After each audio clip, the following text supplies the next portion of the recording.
TI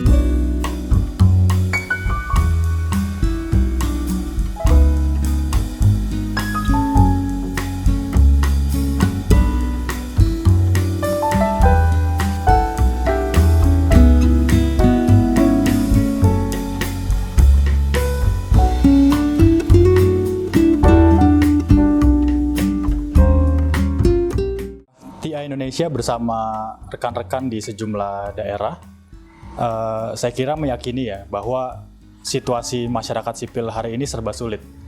Serba sulit untuk berpartisipasi dalam agenda pembangunan, serba sulit untuk ikut ambil bagian dalam proses diskursus hukum kita, maupun juga bicara soal kesulitan untuk memastikan partisipasi publik di level yang sangat kecil itu juga bisa diagendakan secara partisipatif dan kolaboratif.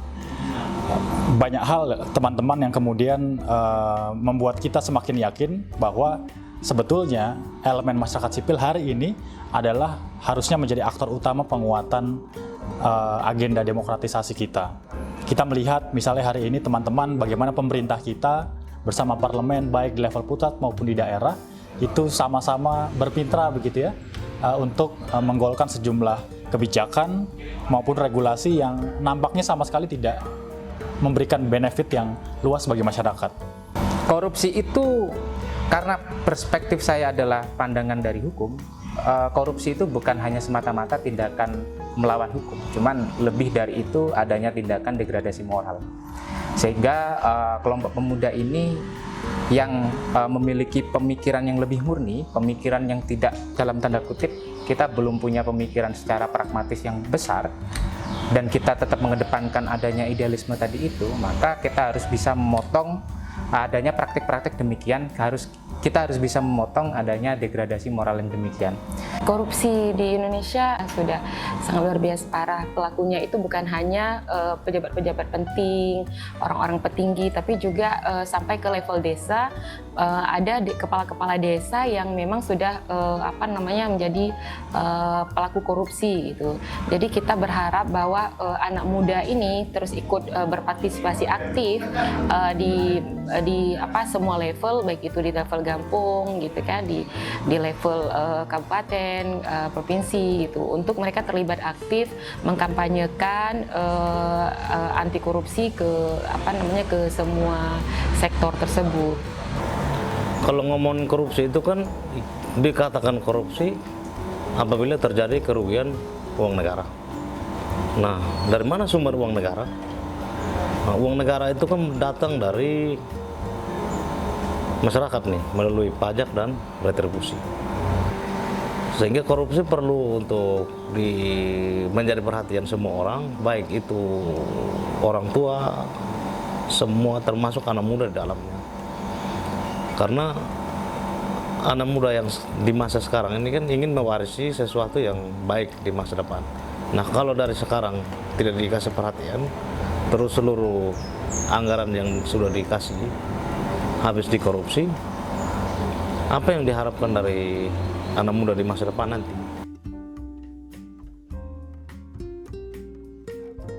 Selain elit politik kita juga yang kemudian tidak cukup punya perspektif publik begitu ya, di saat yang bersamaan penegak hukum kita juga rasanya sulit diharapkan. Kepolisian, kejaksaan maupun di level pengadilan begitu ya, seringkali membuat hasil-hasil putusan yang kemudian punya gap yang sangat luas ya, untuk yang mencerminkan kemudian kebutuhan publik. Dan di saat ini teman-teman, di saat kemudian elit negara bersama aparat penegak hukum sulit diharapkan, saya kira salah satu elemen yang perlu sama-sama terus didorong persatuannya justru adalah masyarakat, justru adalah kita sendiri. Nah, dari sana kemudian kami berikhtiar sebenarnya bersama kawan-kawan di Aceh, di Jember, dan juga di Kupang untuk mendorong agar agenda publik itu tetap menjadi agenda mayoritas di setiap pembangunan di daerah. Salah satu pintu masuk yang kami dorong adalah lewat sektor pengadaan barang dan jasa pemerintah. Saya kira kita maunya adalah ini naik kelas ya teman-teman. Saya kira hari ini dengan semua situasi di mana informasi bisa kita konsumsi dengan mudah, di mana kemudian aktor-aktor politik kemudian juga seringkali sayangnya memproduksi asimetri informasi tadi. Saya kira salah satu yang bisa didorong dari sektor masyarakat sipil adalah pengorganisasiannya sendiri. Jadi kemudian sejak tahun 2019 akhir sebetulnya, 2020 akhir sebenarnya, bersama kawan-kawan di daerah kemudian menggagas satu kelompok organik ya, anak-anak muda yang memang fokusnya adalah untuk mengawasi, memantau dan juga mengawal implementasi pengadaan barang jasa di masing-masing daerah. Harapannya satu, rekan-rekan semua, bahwa komite ini yang kami namakan Komite Anak Muda Pemantau Pengadaan Barang Jasa ini bisa sama-sama memastikan agar produk pembangunan, baik itu barang dan jasa di masing-masing daerah, itu benar-benar memberikan dampak yang positif ya bagi kehidupan kita sebagai warga, kehidupan kita di sektor ekonomi misalnya, dan juga pembangunan secara umum. Kerap kali kemudian kita juga sama-sama mengetahui faktanya teman-teman, bahwa seringkali anggaran dana di daerah itu jatuhnya akhirnya tidak ke tangan masyarakat. Seringkali dibelokkan begitu ya untuk kepentingan-kepentingan segelintir elit. Makanya kemudian saya kira keberadaan komite ini menjadi penting, bukan hanya sebagai jembatan gitu ya dalam konteks pengawasan, tapi juga memastikan agar pasukan masyarakat, pasukan warga ini makin besar, semakin berani, dan juga semakin bersama-sama mau untuk meminta haknya untuk bisa ikut berpartisipasi dalam agenda pembangunan. Yang kedua, kenapa anak muda? Saya kira narasi atau wacana mengenai bahwa anak muda secara proporsi banyak, itu betul teman-teman, kita strength in numbers itu betul, tapi saya kira modalitas kita sebagai anak muda itu lebih daripada itu. Yang salah satu yang paling penting adalah kita mau untuk bisa memproduksi agenda-agenda kolektif begitu ya, yang saya kira tidak cukup dimiliki tenaganya oleh elemen warga yang lain. Dan saya kira ini keuntungan bagi kita semua sebagai anak muda agar memimpin sebenarnya agenda-agenda gerakan publik, bukan hanya dalam konteks yang kebutuhan pribadi kita begitu ya, tapi saya kira bicara mengenai praktik korupsi ini kepentingan kita bersama. Dan ini saya kira praktik baik yang ada di kawan-kawan muda di Aceh, di Jember, dan juga di Kupang yang sudah memproklamirkan dan juga menggerakkan komite yang memang berbasis anak muda, dipimpin langsung oleh anak muda. Ini jadi contoh baik yang bisa direplikasi di banyak daerah. Ketiga, urgensi lain yang juga tidak kalah penting, teman-teman, kenapa kemudian kita menjahit gitu ya kelompok anak muda untuk mau terlibat dalam pengawasan pengadaan. Saya kira secara numerik, secara faktual begitu ya, 30% dana APBN kita itu mayoritas akan masuk atau kemudian menghasilkan untuk sektor pengadaan barang dan jasa ya. Tapi sayangnya 60% diantaranya itu lari tidak untuk publik, teman-teman. Kita tahu persis bahwa banyak sekali kasus-kasus misalnya di seluruh daerah Indonesia yang memang para aktornya itu menggunakan ruang-ruang pengadaan untuk mengambil keuntungan. Nah, saya kira dalam konteks ini kehadiran teman-teman Komite Anak Muda ini jadi krusial dan jadi penting untuk merespon urgensi tadi, urgensi mengenai bahwa sektor pengadaan kita masih sangat rawan.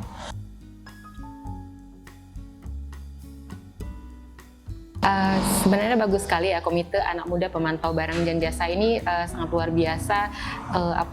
Mereka bisa memantau pengadaan barang dan jasa pemerintah gitu. Kenapa saya mau terlibat di dalam komite ini? Karena saya berpikir bahwa kalau bukan kita, siapa lagi yang akan mau melakukan pemantauan itu. Saya sudah diberikan kapasitas oleh teman-teman CSO, baik itu TI Indonesia maupun dengan Gerak Aceh. saya berpikir bahwa kita harus ikut terlibat aktif dalam dalam melakukan pemantauan terhadap pengadaan barang dan jasa gitu, karena kita tahu sendiri bahwa korupsi pengadaan barang dan jasa itu sangat tinggi di Indonesia gitu. Jadi kita harus terlibat aktif di situ agar kita bisa meminimalisir ya anggaran itu agar tidak bocor atau agar tidak dikorupsi. Kenapa Komite Anak Muda itu penting? Saya kira kita perlu belajar dari sejarah ya. Semua fase perubahan khususnya di Republik Indonesia ini selalu dimulai dari anak muda. Misalnya kita teringat pada Sumpah Pemuda tahun 98, itu kan disponsori oleh anak muda. Sehingga bagi saya anak muda sangat penting untuk bersatu, diorganisir, karena gerakan perubahan itu kalau anak muda yang bergerak, tidak ada kepentingan-kepentingan apapun yang ada dalam diri anak muda. Yang mereka inginkan adalah perubahan.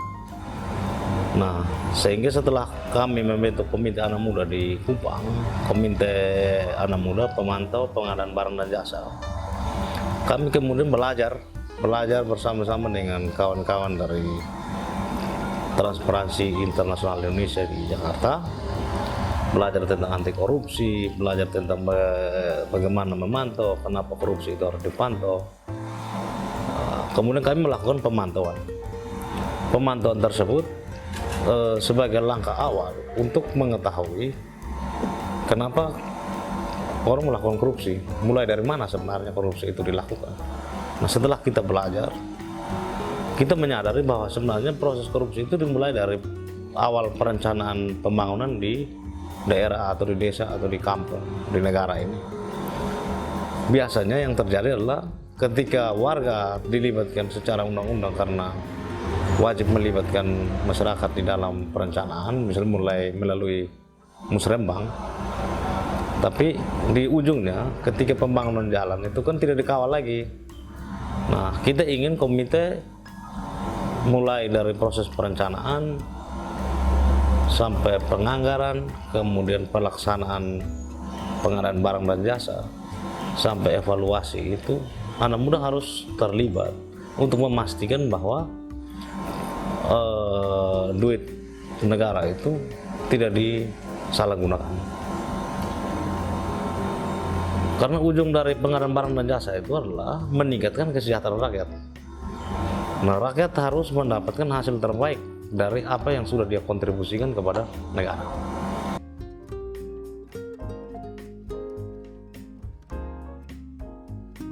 Iya, secara proses sebenarnya menarik.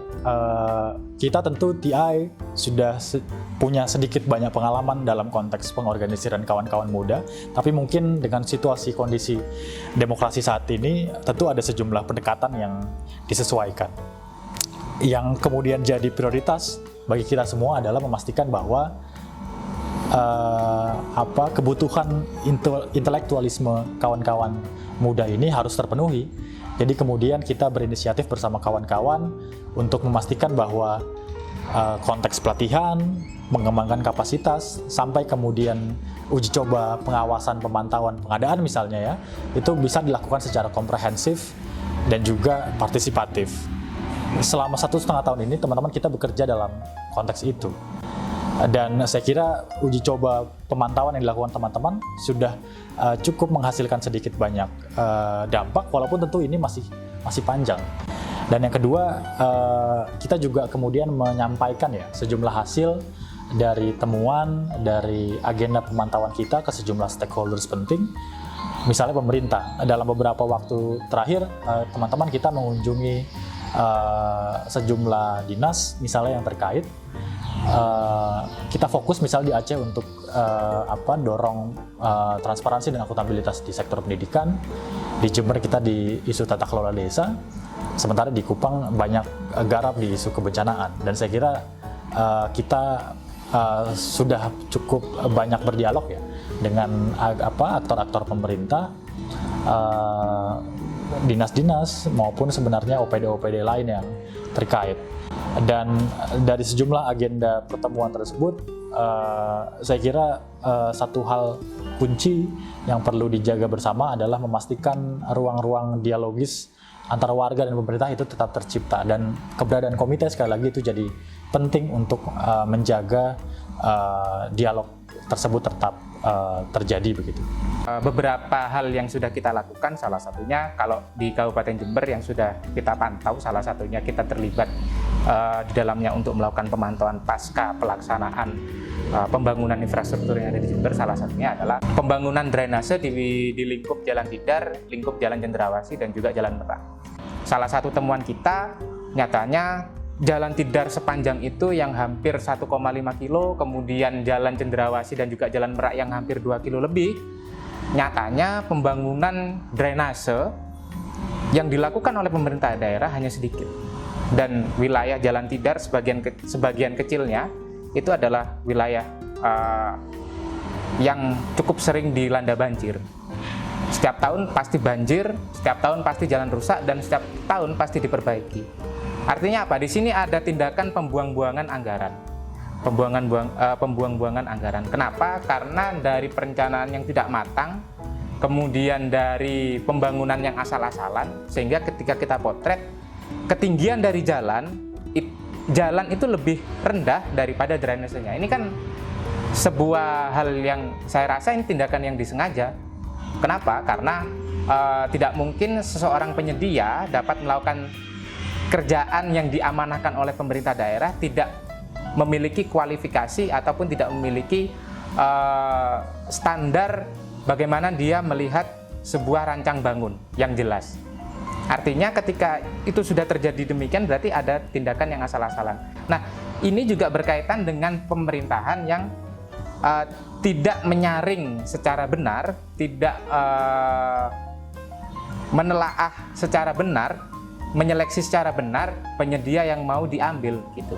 Karena juga waktu kita tracking melalui LPSE, nyatanya ada banyak perusahaan yang mengikuti tender, cuman hanya segelintir perusahaan yang melakukan penawaran, hanya 2 yang melakukan penawaran waktu itu. Dan salah satunya harus diputus secara sepihak oleh pemerintah daerah dengan dalih di LPSE itu sudah mengikuti paket lain, di paket di tempat lain gitu. Nah, ini kan tidak masalah, secara regulasi tidak masalah. Selama dia bisa mengerjakan dengan baik, selama dia memenuhi kualifikasi, selama dia memenuhi apa yang disyaratkan oleh LPSE untuk pembangunan drainase. Tapi nyatanya apa? Nyatanya ketika memilih salah satu perusahaan pembangunannya asal-asalan dan juga menyebabkan hal itu berdampak kepada masyarakat. Banjir akhirnya berdampak kepada masyarakat. Padahal hal ini ada dibutuhkan.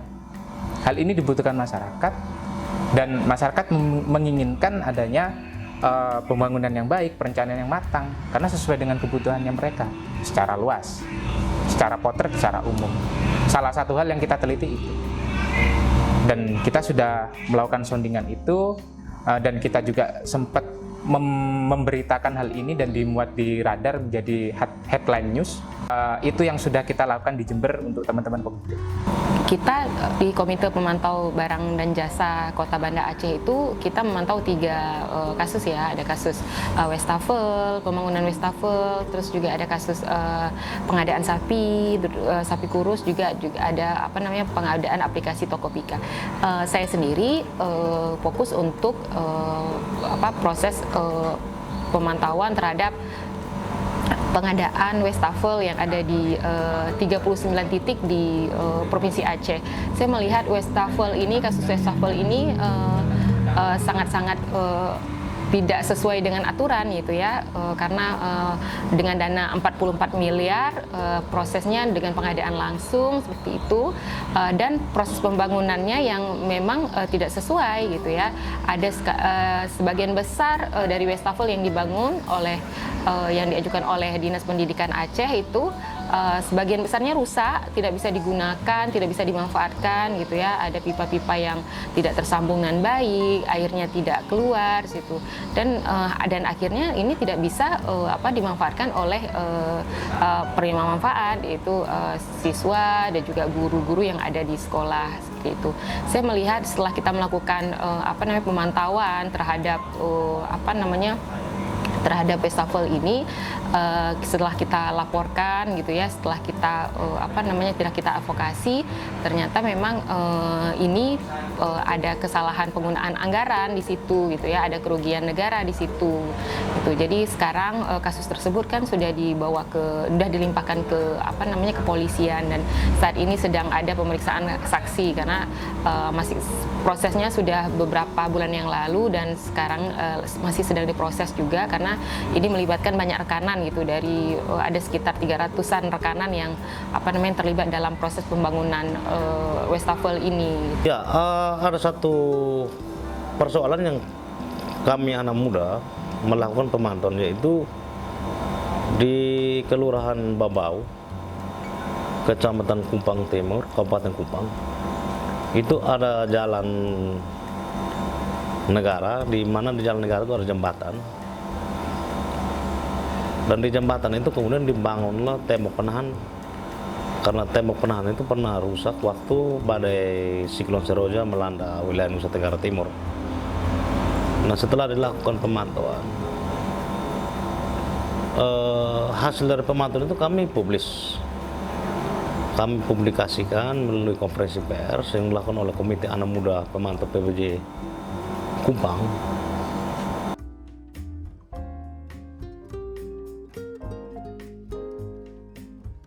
Sampai dengan saat ini saya kira ada sejumlah perubahan kecil ya, ada riak-riak kecil yang bermunculan dari kehadiran komite, walaupun usianya juga masih sangat muda begitu ya. Tapi di luar itu teman-teman, agenda-agenda pemantauan yang sudah dilakukan oleh kawan-kawan juga sudah menimbulkan sejumlah perubahan-perubahan kecil ya.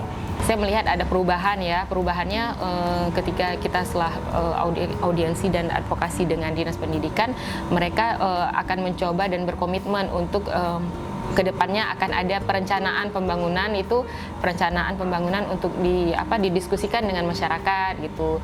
Terus juga soal pelibatan masyarakat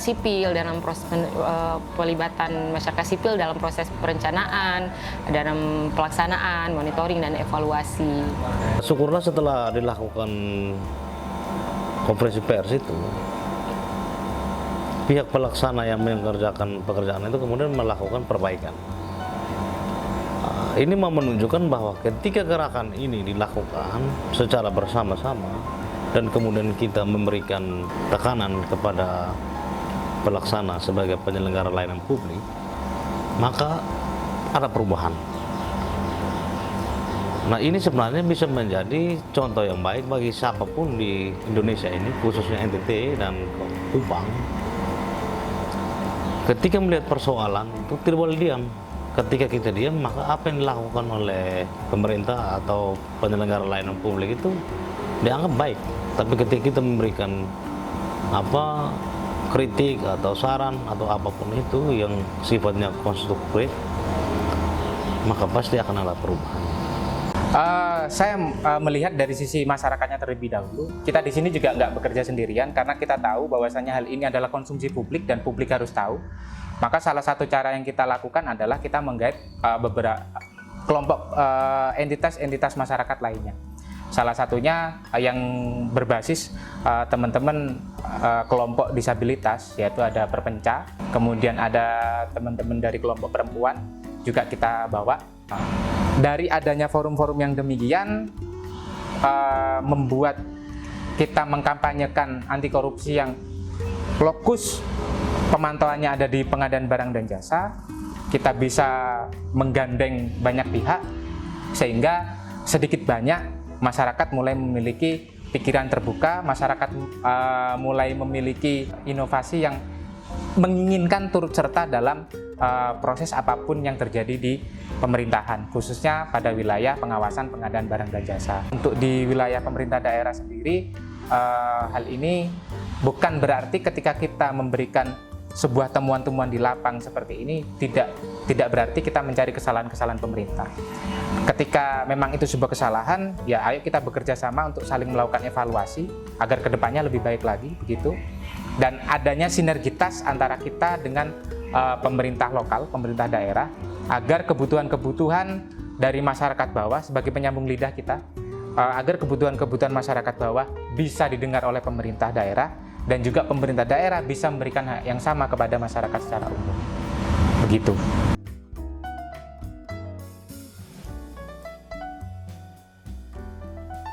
Harapannya komite ini tetap harus ada ya.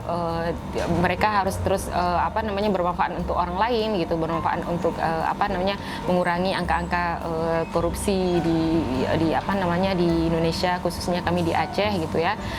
Harus terus ada, terus bermanfaat untuk orang banyak gitu, dan kita berharap komite ini tidak hanya untuk 10 orang ini gitu ya, untuk hanya satu komite, tapi bisa terbentuk komite-komite lainnya yang fokus untuk memantau pengadaan barang dan jasa, karena kan pengadaan barang dan jasa ini tuh sangat besar gitu. Jadi dengan 10 orang ini tidak cukup banyak gitu untuk melihat kembali kebocoran-kebocoran anggaran seperti itu ya. Mungkin itu. Harapan saya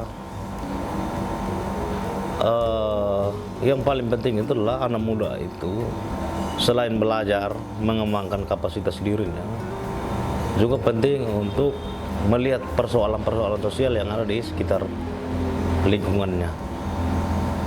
Nah sekarang kan zaman sekarang ini kan mudah nih untuk menyampaikan informasi. Orang bisa dengan TikTokan, dengan memuat status di Instagram, di Twitter, di Facebook.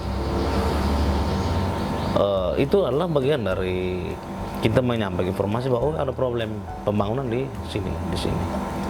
Yang berikutnya, untuk kawan-kawan muda di manapun di seluruh Indonesia atau yang sedang belajar di luar Indonesia, sangat penting untuk kita bersatu padu sebagaimana pemuda-pemuda senior kita di masa lalu yang bersatu untuk membuat perubahan besar di Indonesia ini.